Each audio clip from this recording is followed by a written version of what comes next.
June 1944, Normandy. The night smelled of cordite, salt, and rain. Shells whistled in the distance, their echoes swallowed by fog rolling in from the Channel.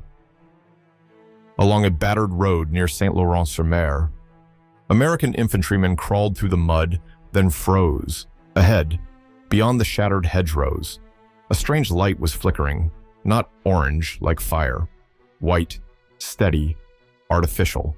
Private James Larkin wiped grime from his eyes. For a heartbeat, he thought it was a hallucination, a hospital, glowing through the smoke, where hours earlier there had been nothing but a crater and burning trucks. Canvas tents gleamed faintly under parachute silk roofs, generator hums mixing with the moans of the wounded. Doctors in blood-stained uniforms moved like ghosts between stretchers, faces pale in the lamplight. The battlefield had given birth to a hospital, just 12 hours earlier. This field was unrecognizable, plowed by mortars, littered with helmets, and soaked in rain. But at 0300, trucks from the 45th Field Hospital had arrived. Within hours, they unloaded 400 crates, surgical tables, sterilizers, generators, even folding X-ray units. The men who set it up had practiced this dance 100 times in the English countryside. Now, under artillery thunder, they did it for real. Captain Eleanor Brooks, chief nurse, wrote that night in her field diary, "The mud swallows our boots, but the light refuses to die. Each tent raised is a heartbeat regained." By dawn, the miracle had a pulse. Surgeons worked through exhaustion, hands trembling as scalpels sliced into flesh, still warm from battle. There was no time to think about fear or distance from home. A corporal handed instruments while shells thudded a mile away. Another soldier held an IV bottle high because the stands hadn't been unpacked yet. No one had ordered them to work through the barrage. They simply understood that in war, saving a single man could mean saving a platoon's spirit. By midday, the hospital stood complete, 20 tents forming a fragile city of mercy amid ruin. Planes thundered overhead, dropping supplies instead of bombs. Across the valley, German artillery crews couldn't believe what they saw through binoculars Americans building, not destroying.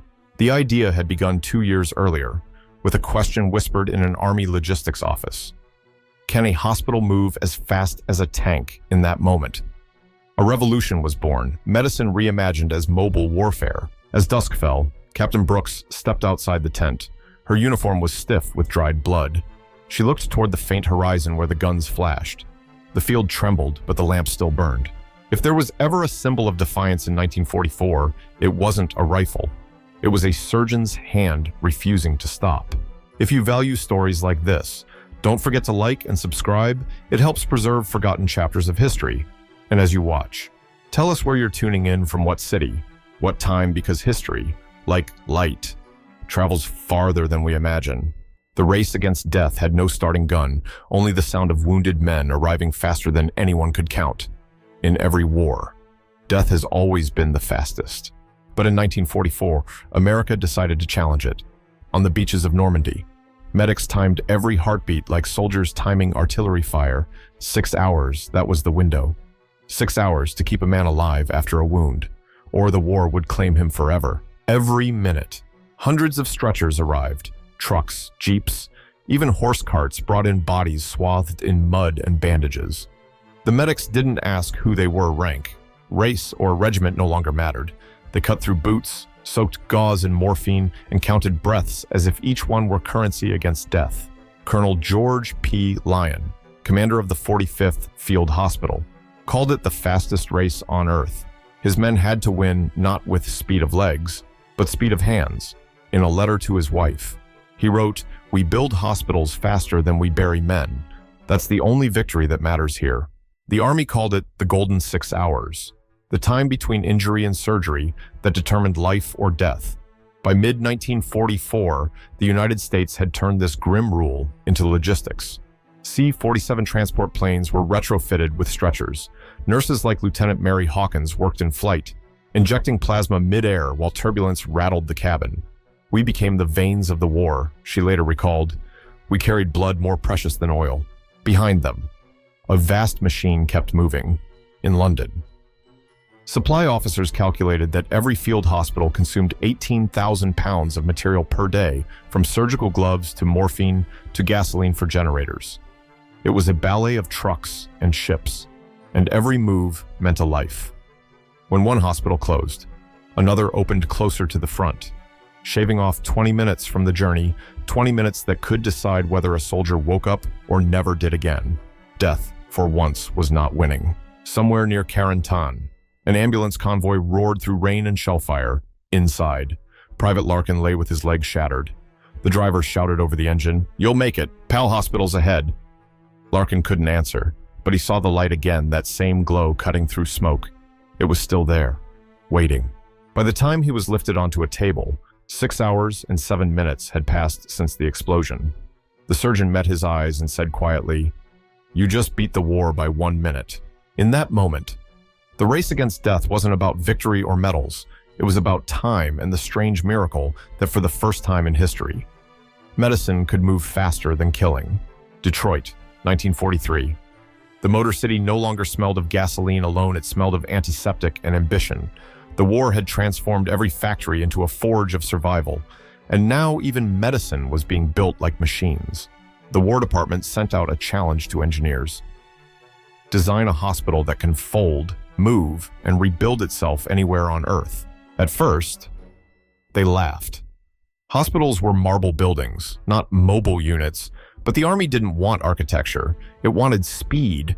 Within weeks, teams of engineers from Ford, General Motors, and Westinghouse were working beside military surgeons and nurses, sketching ideas on blueprints stained with coffee and oil. At the Rouge plant, a line once used for tank treads now rolled out aluminum skeletons for tents. Parachute fabric became waterproof canvas. Old bus engines were converted into portable generators. A machinist named Albert Donnelly described it later. "We built something you could pack in a truck, drop in the mud, and save a life under fire." They called them miracle kits. Each weighed about 400 tons when complete: surgical tables, X-ray trucks, sterilization boilers, oxygen machines, refrigeration for blood, and even foldable wooden floors to keep mud away from the wounded. All of it could be shipped in 24 trucks and set up in less than 12 hours. The system was so efficient that one hospital could treat 2,000 soldiers per week, anywhere the war demanded. The designs came alive through trial and sweat. In a test run near Fort Knox, engineers timed themselves tents up in 4 hours, electricity in 5, operating tables in 6. A colonel clapped his hands and muttered, "You've built the first hospital that can march." It wasn't just science, it was faith in motion. The workers understood that what they were creating wasn't another weapon, but a promise. An old supervisor pinned a sign above his crew's station, "Every bolt saves a life." Rumors spread that even Henry Ford himself visited one night, inspecting a prototype. He didn't say much, only nodded and whispered, "This is what victory looks like, not just in steel, but in mercy." By 1944, America had turned the impossible into routine.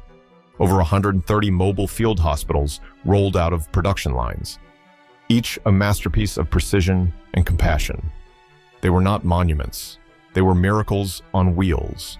From the desert of Tunisia to the hedgerows of France, these aluminum hearts began to pulse across continents, carrying with them the hum of engines and the quiet defiance of those who refused to let death move faster than hope. Night of June 11th, 1944. The rain had stopped, but the thunder hadn't. It came from the cannons, distant yet near enough to shake the lamps. Inside a canvas tent on the outskirts of Isigny-sur-Mer, a group of surgeons prepared for their first full night of operations. The floor was wooden planks floating on mud, the air thick with the metallic scent of blood and iodine. Lieutenant Mary Hawkins held her hands out as another nurse poured sterilized water from a metal kettle. The sound of droplets hitting the basin mixed with the muffled roar of war outside. She could feel her pulse in her fingertips. Her journal entry that night read simply, "My hands trembled, but my heart did not." The first patient was brought in at 2140, shrapnel wound to the abdomen, still conscious, whispering for his mother. The surgeon, Captain Thomas Reeves, didn't look up. He had performed more than 100 operations in training, but this was the first under live fire, overhead. Tracer rounds cut red arcs across the night sky, briefly lighting the tent in surreal flashes. The shadow of his scalpel danced across the soldier's chest. Scalpel, clamp, sponge. The words became rhythm, a battle hymn of another kind. Within 3 hours, 10 operations were completed. By dawn, 300 wounded had passed through the makeshift corridors. Only 22 were lost, an unthinkable survival rate for frontline medicine. When a shell landed less than 200 meters away, shaking the entire structure, the nurses instinctively covered the patients' bodies with their own. When silence followed, they went back to stitching. At 05:10, Captain Reeves stepped outside. The sky over Normandy was pale blue, streaked with smoke. Across the field, he could see another tent rising, another team working. The war was everywhere, but so was mercy. He lit a cigarette with hands still trembling from adrenaline. "We're fighting our own battle," he muttered, "and the enemy is time." Behind him, the tent glowed faintly from within, like a heartbeat refusing to stop. A field hospital didn't roar like a tank or fire like artillery, but its power was no less immense. It conquered death in silence. By mid-morning, trucks arrived with more wounded. There was no applause, no rest. The surgeons rolled up their sleeves again, their faces pale but determined. One nurse quietly replaced a blood-soaked sheet and whispered to the unconscious soldier, "You made it through the night." Outside, the guns resumed their rhythm, and the cycle began again. Destruction and creation, chaos and care, endlessly intertwined. That morning, one war ended for 300 men, and another began for those who had chosen to heal instead of kill. By midsummer 1944, the fields of Normandy had turned to swamps of blood and rain. Yet through the smoke and mud, there moved a new kind of soldier unarmed, sleepless, and nameless. They were the angels covered in mud. Nurses, medics, and stretcher-bearers trudged through the fields carrying morphine instead of rifles. Their hands shook, not from fear, but from exhaustion. They stitched under candlelight, bandaged wounds under smoke, and fell asleep on empty stretchers when their bodies gave out. Private James Larkin, now recovering in a nearby tent, watched them in disbelief. They looked like soldiers from another world. He wrote later, "They didn't shout. They didn't fight. They just kept people alive." A nurse named Eleanor Brooks, who had been in North Africa before D-Day, said something that stuck with everyone who heard it out there. "We count the living, not the dead. That's how we stay sane." Some of them were barely 20 years old. Their faces were streaked with dirt, eyes rimmed with red, uniforms stained beyond repair. Yet when the trucks roared in, bringing another wave of broken bodies, they stood again, as if pain itself had become their command. One evening, a downpour flooded the entire site. The surgeons worked barefoot in ankle-deep water. A nurse slipped, dropping a tray of instruments into the mud, and simply washed them, sterilized again, and kept operating. The power went out. They finished by lantern. When the lights returned, the patient was still breathing. At the end of that night, Colonel Lyon walked through the tents, watching them sleep sitting up, heads against wooden crates, boots soaked and hands raw. "These are the bravest soldiers I have," he wrote in his field notes. "Not one carries a gun." The war had heroes in the skies and on the beaches, but the quiet ones worked in the mud. They didn't fight for victory, only for minutes, the next heartbeat, the next breath. And perhaps that's why their story rarely reached the front pages. Cameras followed generals, history followed battles, but without these nameless healers, there would have been no one left to tell the story at all. If you were in their shoes, would you have had the strength to keep working in the dark, surrounded by pain and screams, knowing that the next shell could fall at any moment? Tell me in the comments, because history isn't only about who fought, but about who refused to give up on life. By late 1944, the front was moving faster than any hospital could stand still. Armies advanced 50 miles in a week, and the wounded followed close behind. The only way to keep pace was to make medicine itself mobile, a heart that beat wherever soldiers fell. When the order came, move before dawn, the field hospitals transformed into clockwork miracles. 6 hours, that was all they needed. Within the first hour, the operating tables were cleaned and folded. By the second, the generators were drained and packed. By the third, tents collapsed like stage curtains, leaving behind damp outlines where lives had just been saved. By hour 4, the nurses rolled up the last bandages and labeled the last blood units.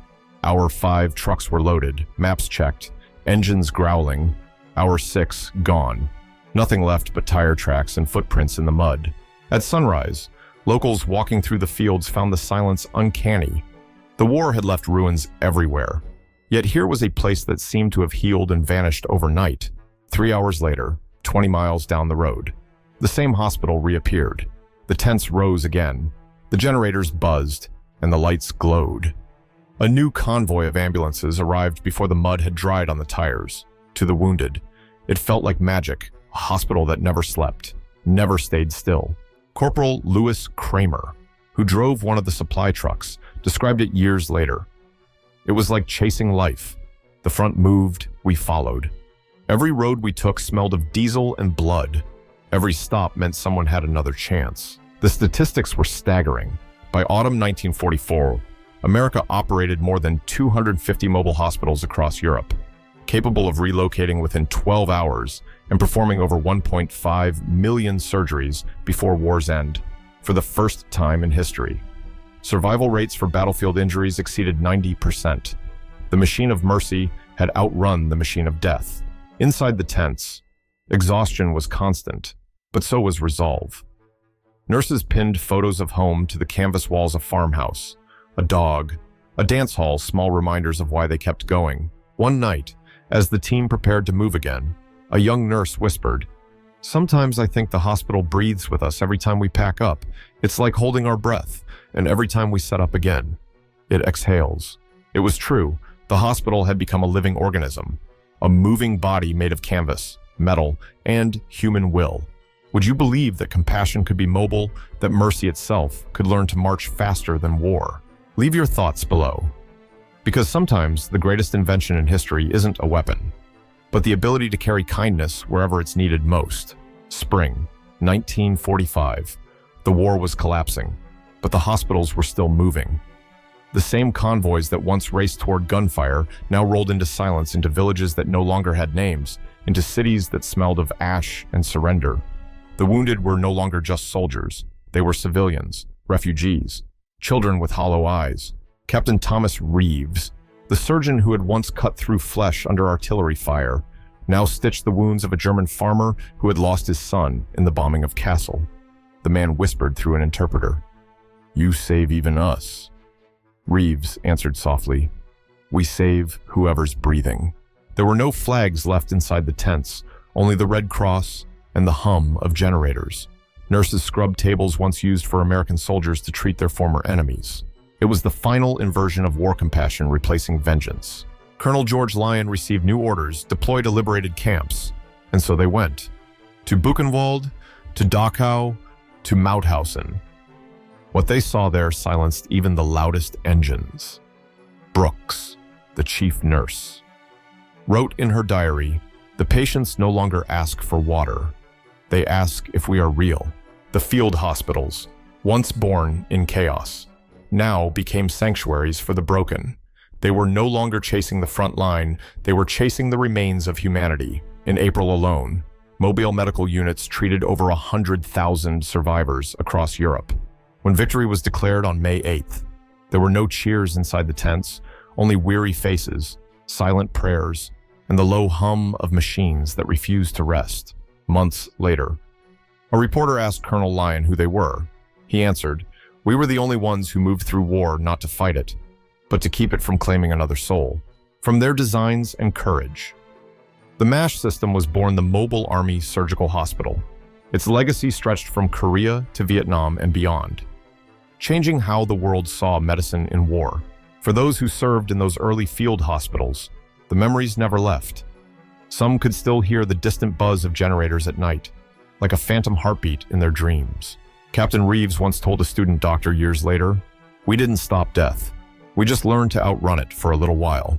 Perhaps that was the greatest victory, not the flags, not the medals, but the proof that even in humanity's darkest hours, light could still move faster than destruction. The war ended, but the echoes of its heartbeat, the hum of generators, the rustle of canvas, the smell of iodine never truly faded. For those who built and served inside America's mobile field hospitals, peace was not silence, it was the absence of screams. When the guns finally went quiet in 1945, these hospitals didn't vanish, they simply changed form. The same trucks that once carried wounded soldiers began delivering vaccines and food to starving civilians across Europe. The same surgeons who worked by oil lamp now taught medicine in liberated towns. What had begun as an instrument of survival became a symbol of reconstruction, proof that compassion could be engineered, packed, and driven wherever it was needed. In time, the design of those portable wards evolved into the MASH system, the Mobile Army Surgical Hospital, and from there into the mobile emergency units we know today. The principle remained unchanged: when time is the enemy, speed is mercy. For the nurses who stitched flesh in the rain, for the engineers who turned blueprints into lifelines, for the drivers who followed the front line into hell, the war never truly ended. They carried it quietly, in the smell of disinfectant that reminded them of blood, in the hum of a motor that once powered a lamp over a dying man's face. Eleanor Brooks, now an old woman by the 1960s, once told a journalist, "Sometimes I still dream of the tents, the lights flickering in the fog, the sound of someone breathing who shouldn't have lived." She paused and added softly, "Maybe that's what hope sounds like." And so, when we think of the great machines that won the Second World War, the tanks, the bombers, the endless convoys, we must also remember the quiet one, the machine that didn't destroy, but healed, the one that proved humanity could be as mobile, as relentless, and as enduring as war itself. Because, in the end, victory wasn't just in the weapons we built, but in the hearts that refused to stop saving lives, even when surrounded by death.